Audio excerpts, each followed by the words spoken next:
Assalamualaikum warahmatullahi wabarakatuh. Perkenalkan, nama saya Dinoviani, akhiran NPM 67 dari kelas 2B.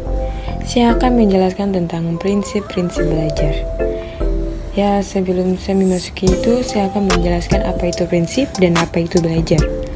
Prinsip adalah sesuatu yang dipegang sebagai panutan yang utama yang menjadi dasar dalam upaya pembelajaran, baik bagi siswa maupun bagi guru, dalam upaya mencapai hasil yang diinginkan agar proses belajar mengajar dapat berjalan dengan baik antara pendidik dan peserta didik. Dan belajar adalah suatu proses perubahan perilaku dari kita yang tidak tahu apa-apa menjadi tahu.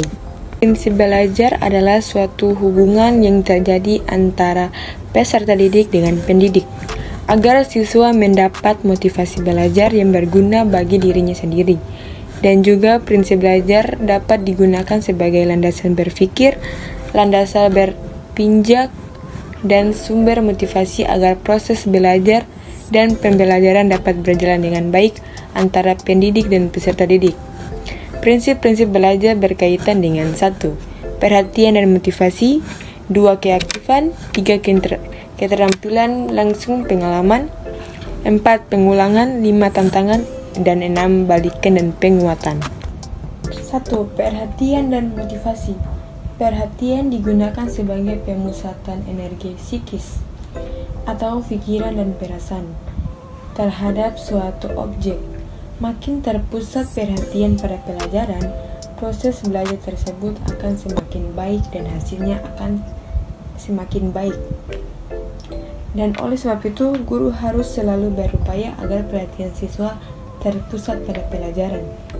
Dan motivasi merupakan salah satu faktor seperti halnya inteligensi dan hasil belajar sebelumnya yang dapat menentukan keberhasilan belajar siswa dalam bidang pengetahuan, nilai-nilai, dan keterampilan. Perhatian erat sekali kaitannya dengan motivasi, bahkan tidak dapat dipisahkan. Dan yang kedua yaitu keaktifan.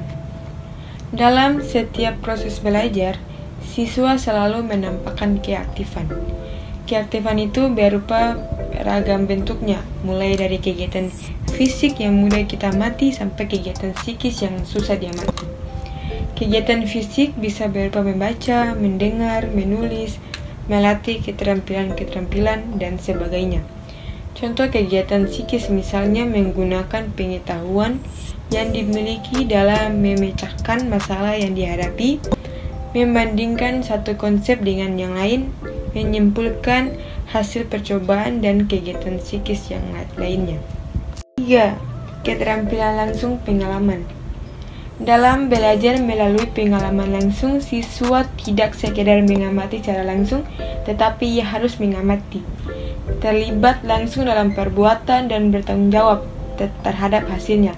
Sebagai contoh, seseorang yang belajar membuat tempe, yang paling baik apabila dia terlihat secara langsung dalam perbuatan, bukan sekedar melihat bagaimana orang menikmati tempe, apalagi sekedar mendengar orang bercerita bagaimana cara membuat tempe. Yang keempat, pengulangan, yaitu prinsip belajar yang menekankan perlunya pengulangan mempunyai maksud untuk melatih daya-daya yang ada pada manusia, terdiri atas daya pengamat, menangkap, mengingat, menghayal, merasakan, berpikir, dan sebagainya. Dengan mengadakan pengulangan, maka daya-daya tersebut akan berkembang. Seperti halnya pisau yang selalu diasah akan menjadi tajam, maka daya-daya yang dilatih dengan pengadaan pengulangan akan menjadi sempurna. Kelima, tantangan. Dalam situasi belajar, siswa menghadapi suatu tujuan yang ingin dicapai, tetapi selalu terdapat hambatan yang mempelajari bahan belajar. Maka timbullah motif untuk mengatasi hambatan itu, yaitu dengan mempelajari bahan belajar tersebut. Apabila hambatan itu telah diatasi, artinya tujuan belajar telah tercapai, maka ia akan masuk dalam medan baru dan tujuan baru. Demikian seterusnya, agar pada anak timbul motif yang kuat untuk mengatasi hambatan yang baik, maka bahan belajar haruslah menantang. Tantangan yang dihadapi dalam belajar haruslah menantang agar yang dihadapi dalam bahan belajar membuat siswa bergairah untuk mengatasinya. Yang terakhir yaitu balikan dan penguatan. Siswa belajar sungguh-sungguh dan mendapatkan nilai yang baik dalam ulangan. Nilai yang baik itu mendorong anak untuk belajar lebih giat lagi.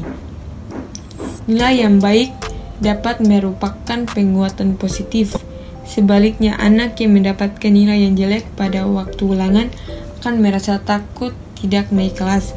Karena takut tidak naik kelas, ia terdorong untuk belajar lebih giat. Di sini nilai buruk dan rasa takut tidak naik kelas juga bisa mendorong anak untuk belajar lebih giat. Inilah yang disebut dengan penguatan negatif. Ya, sekian dari saya. Terima kasih. Wabillahi taufiq wal hidayah. Wassalamualaikum warahmatullahi wabarakatuh.